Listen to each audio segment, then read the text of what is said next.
Previously on After the Bid. How long you did? 27.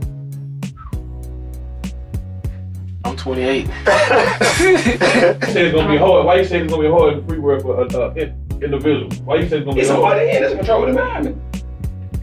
You should know what struggles in it is hard. I remember sleeping and I had a bad nightmare. And I was crying out for my mom, and my cousin came in the room. She's like, "Your mom is not here." I was like, well, where's...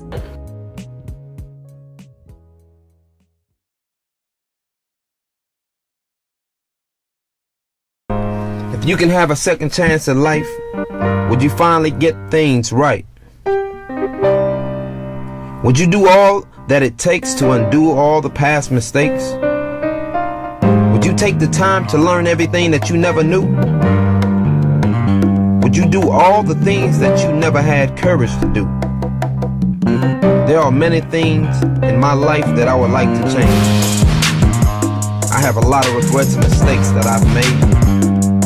There are opportunities that I have taken, too many wrong choices that I have made. I wish that I could right all my wrongs and find the places where I truly belong. I want a second chance at life. I am gonna live it the best way.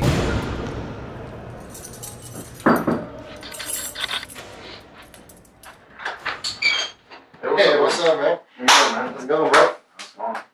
How you doing? Doing alright? Seen you in a while, man. What you been up to? You know, just here at the house, man. Oh, yeah? Same old story, man. Alright. What you up to? Man, just chilling, man. Yeah? Thought I'd see what you're up to, man. I ain't had a chance to talk to you since that day we hooked up. Yeah, it's been a minute, man. You want something to drink? Yeah, what you got? I don't know. What you want? See, it don't I matter. got a tea, milk, water, vodka. Tea or what? Yeah. Yeah. Yeah, what?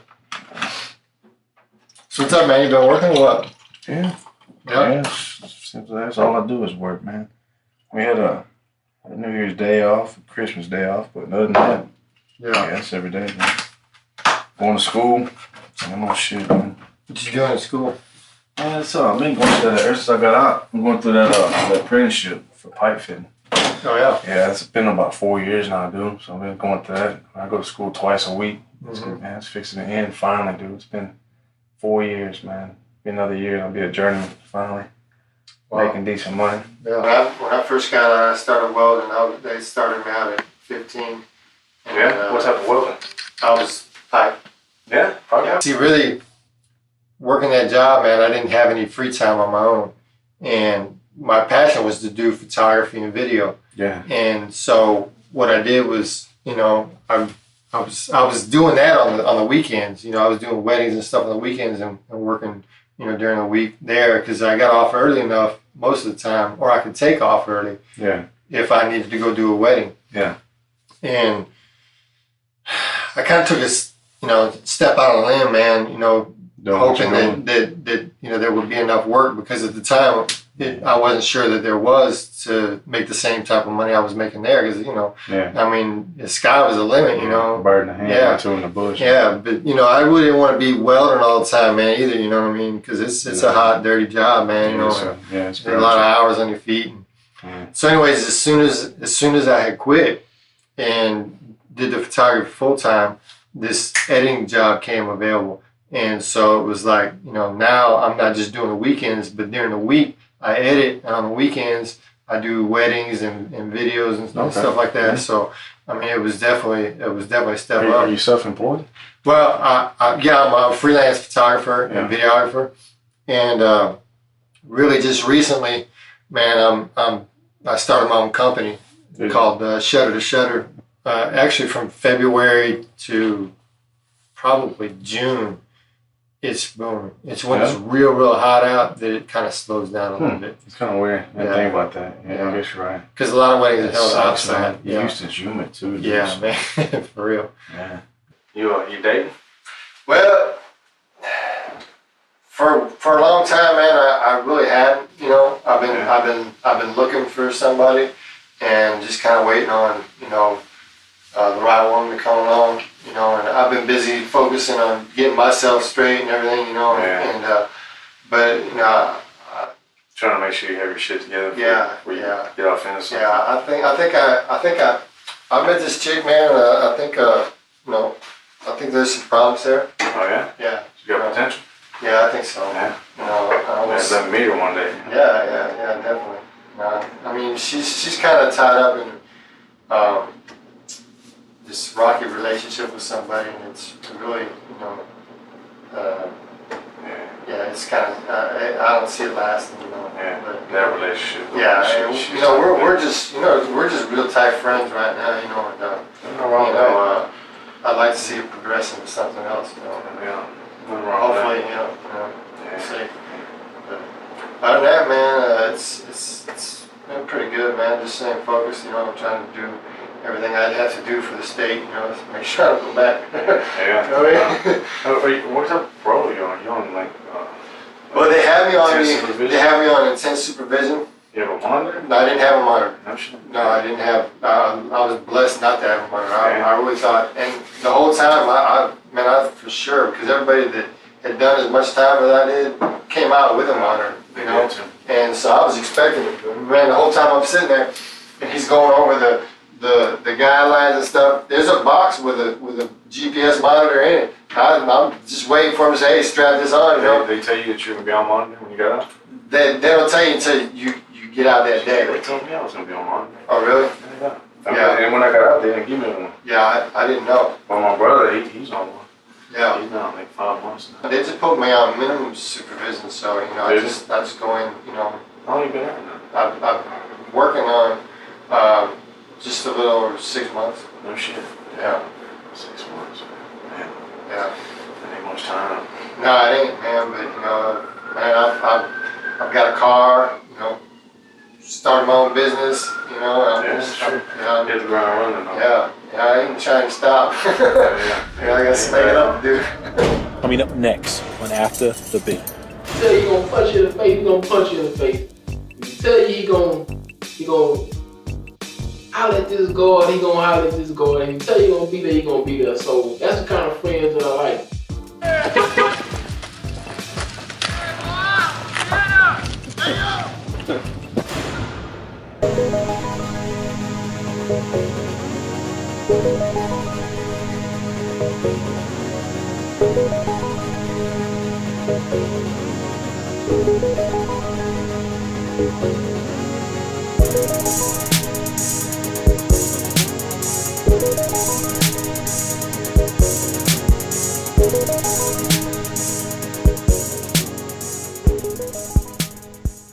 Even as a kid, kids got this mentality, when rules are set, they're gonna stretch the boundaries and find out the limits. So obviously I have to find out the limits on my perimeter of this GPS. And truthfully, I told my probation officer I don't like smoking in the trailer, so I need to sit outside. So she was like, that's fine, as long as you stay by the trailer. So I found out that my reach, I can sit on the adjacent curb. So that was like a chilling spot for me, And earlier that day, I called my boy Zulu up, and he was like, well, I'm gonna come through, come kick it with you. So I wasn't really expecting him, because when the average person say, I'm gonna come through, I'm gonna come holler at you. 2 days later, he'd be like, oh, something came up, so all right. So anyway, I just come outside and smoke a cigarette. I put on some average clothes, obviously. I hate wearing shorts with this monotone because it sticks out like a sore thumb. That's the first thing you see. I can have a $80,000 chain on, but you see this big old black box on my ankle, and that's the first thing you catch. You're like, dang, what's that? But you can move around it, But my boy Zulu, he pulled up, actually on time, which kind of surprised me, because he said we were going to show up at this amount of time, and he showed up exactly at that time. So I was kind of pleased, but one thing about Zulu, from the pen to the streets, he gonna keep his word. You tell you he gonna punch you in the face, he gonna punch you in the face. If you tell you he gonna holler at this guard, he gonna holler at this guard. If he tell you gonna be there, he gonna be there. So that's the kind of friends that I like. Stand by that word, cause a man, that's all you got is your word. And so, you know, he come over, we chill for a minute, kick it, chop it up. And like always, we get on these deep conversations. It can go from twisting the blinds. We'll get on the deep conversation about something that you gotta twist it the right ways, counterclockwise, because if you don't, it'll mess up the trajectory of the whole, and just simple stuff like that. But I enjoy those conversations because they're real, and that's the type of stuff I like to be around. I like to be around good friends, stuff like that. Just have a good time. Because without it, what do you have? Would you rather have some people faking and fronting around you all the time, and when they're gone, then it's just like, all right? Or would you rather have real people around you that really care for you and want the best out of you, and instill those good memories and things to look back on? And he's a good friend. Even though I got my flaws and he have his flaws, friendship, you see all past that. Success? I ain't talked to him yet. That's what you say. You took it from the roll on. I had another taking home yesterday. Y'all to the success. Slow down. You know how it is. I know when I first got out, first 2, 3, 4 days, it was just so much to, you already know how it is. Mm-hmm. Just like they say, up in there, you only make, 2, 3 choices a day. Out here, 2, 3 choices a minute. I think he should slow down depending on what it is he after. Now, from what he told me as far as work, he's desperate to work. I think he should get a job as soon as possible. I mean, that was my thing, being impatient. When I came home, I was very impatient. Sitting around, they trying to adjust to me. I've been gone 20 years. They've been still living a life out here in society for 20 years. So there's a lot of ideas and concepts that have been picked up since I've been gone, just such as myself. So when I come home, I was real impatient, man. It's like, and sometimes it's like I felt like I was getting on somebody's nerves, and then they would say, no, that ain't it, you tripping, you got to adapt to us, you got to adjust to how we are. But it's vice versa. And me and my sister, we exploded, and I packed my stuff, so I'm like that too, man. I wanted my own apartment. When I came home, quick, I wanted my own apartment because they had told me they were going to give me a car. I wanted my own car now. And these are the things that I've been able to accomplish. And I'm still not satisfied, but I'm still impatient. It's hard for me. I've had 2 people tell me since I've been home that I don't give no rest. You've been resting for 20 years. That's what they don't seem to understand. I already know. It seems like I don't sleep, but I ain't doing no tripping. I've been sitting on my ass for 6.5 years. It's time to get it. I ain't playing catch up. Oh, you gotta catch in. Forget you can't what catch the next person got. I'm trying to get my own at my own little pace.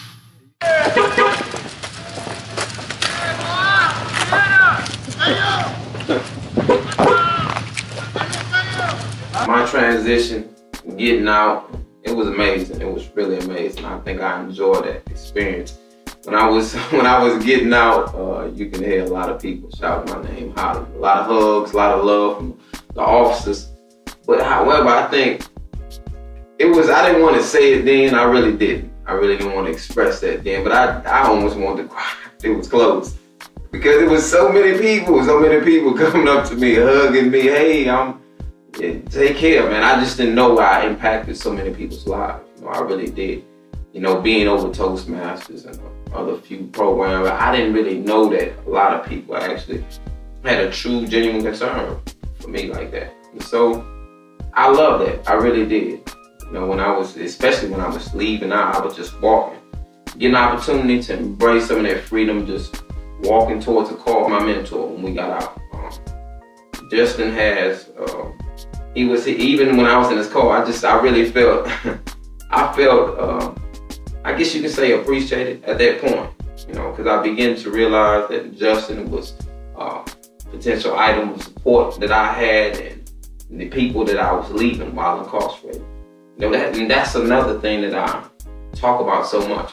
I think what I talk about so much is plan of action, because now that I'm out, people didn't really know how soon it was, but it would happen the same way for a lot of other guys that are incarcerated. You get out as fast, and life is gonna move as fast as well. So let's plan for the things that are about to take place in our lives. Let's take a full ultimate commitment inside of what we're gonna do now that's gonna reflect, I always say we always get our lives and information that we stand so firmly on through reference. So therefore, let's make it stick right now so we have some reference guide of where we can go.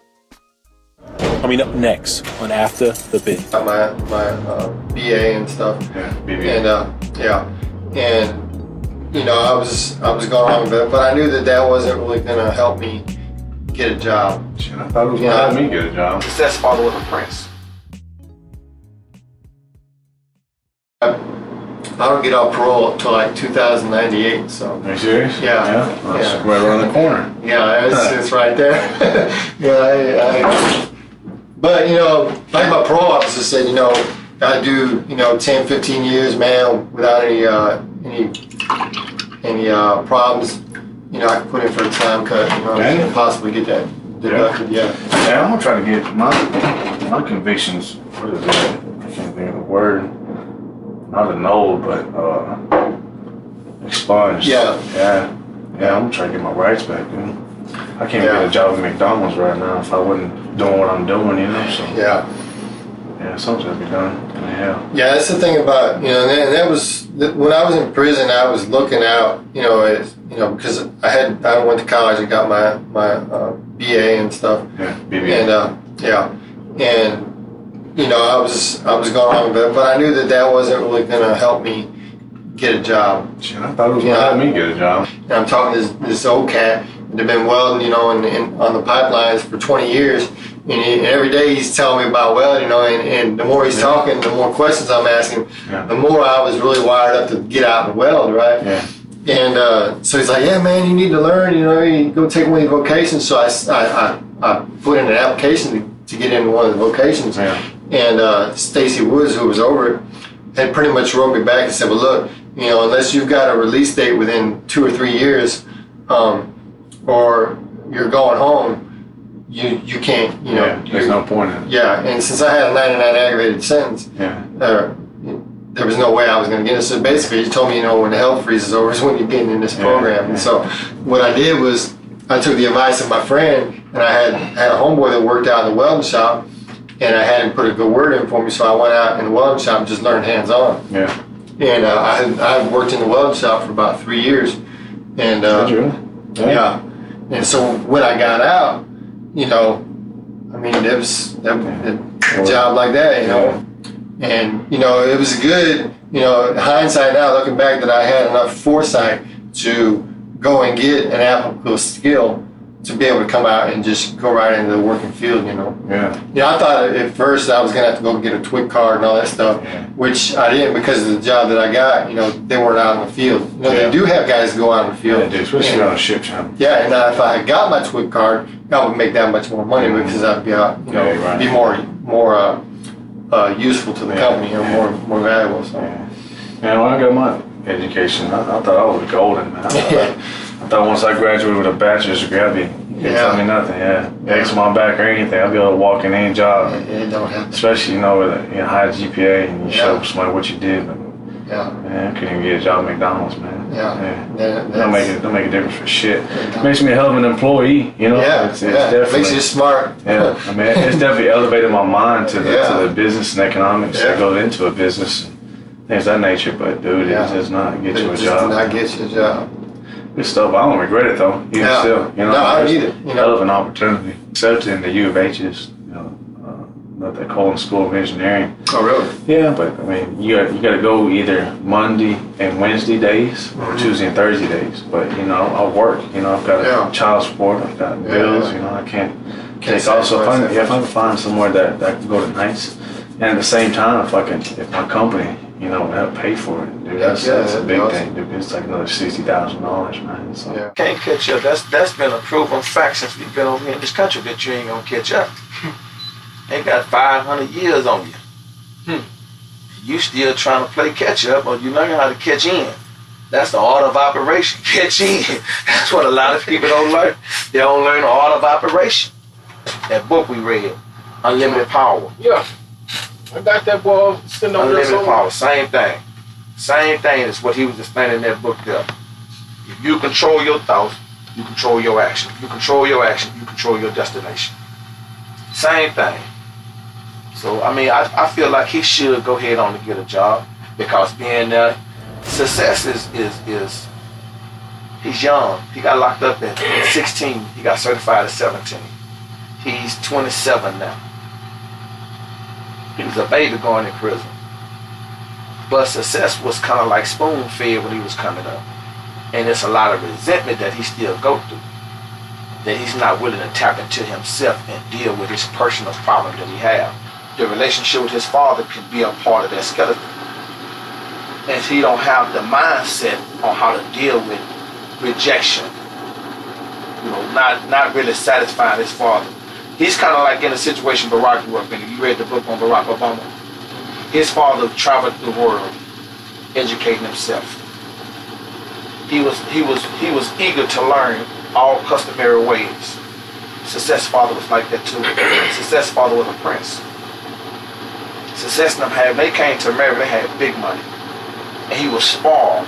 But you know, one of the things that I do remember when we was on Caravan, they always talk about time. What does a child really want? Time. So you got to understand a lot that come along with dealing with his psychological issues. He need to work. He need to get himself back busy. Yeah. So that he don't get into that state of mind again where people can come along and say, man, I really care about you. I really want to see you do better. But all the time, this is the avenue they're trying to get him to do better.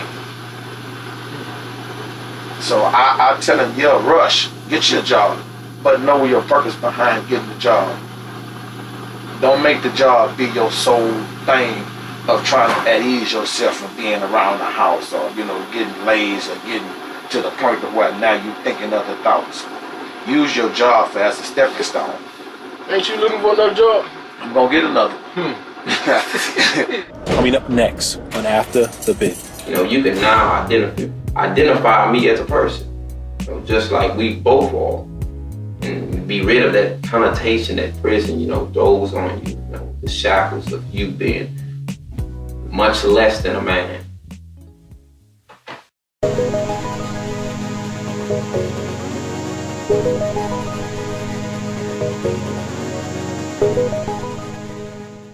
One of the things that I became so proud of, I think at that moment when I got my Social Security card, is simply because it identified me by my first, middle, and last name, not last, middle, and first name. Because in prison, that's how they identify you, guys. They identify you with a number, and they identify you by last name. You know, it's just all the way backwards. So it was good to see the transformation of my life occur where I was moving forward. You know, I was once again getting back my identity. I was success over 9 months. So that was great. You know, that was great. You know, you can now identify me as a person, you know, just like we both are, and be rid of that connotation that prison, you know, throws on you, you know, the shackles of you being much less than a man. Oh. Come on, I'll check something. Right there. Come on, I can flip through this. Oh, cool. I remember all these guys. This is something. They came for last graduation. A lot of these guys, 50 group, Walter Mercado. I think he's 49, Cooper. Chadwick Harris. I remember all these guys. Some of these guys. When I got to the reentry center, I had the opportunity to go through a pictorial with my mentor. We went through the memories and times of what I experienced when I was there in prison. But that was touching too, simply to get to see in the pictorial. These are pictures. I was a cameraman. Now, I was cameraman, and so I was always behind the scenes. I got a bird eye view from the camera, but now I had the opportunity to see some of my work.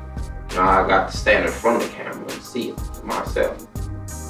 So that was really, I think that was really touching in a sense. But it was even moving to do with my own fingers, my own hands. That expresses the ultimate sense of freedom for me. Because just those simple things that I had got to experience in that room, I would never be able to experience in 10.5 years in prison. Rico had told me before about doing a lock-in or something where they slept in the chapel. Yeah, exactly. See, that's the same chapel we slept in. Okay. We did a lock-in. It was a spiritual retreat. Yeah. They're about to have another one. Okay, They're about to have another one. So some of the new guys are going to get the opportunity to experience that. Nice. That's going to be real awesome, too. So yeah.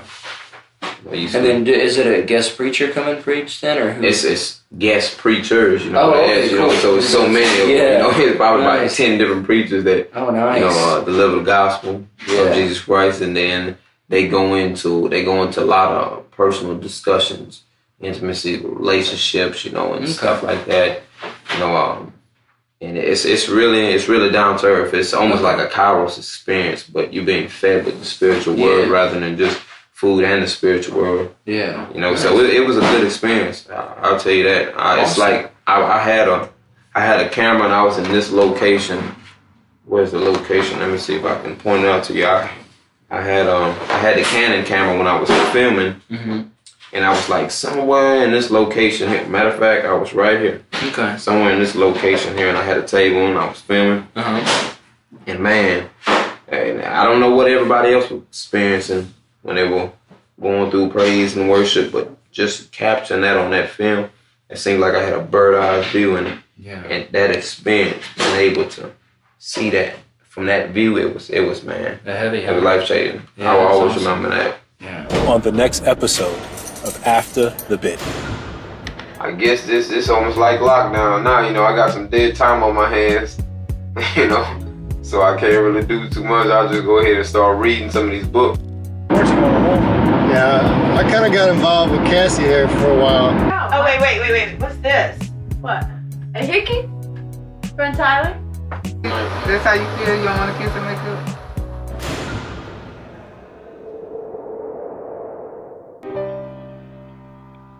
This is real talk from the heart. How many times have you struggled just to take care of your mother?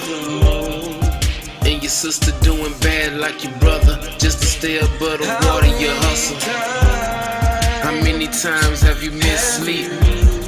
Cause you refuse to accept defeat. Trying to get it to get back on your feet.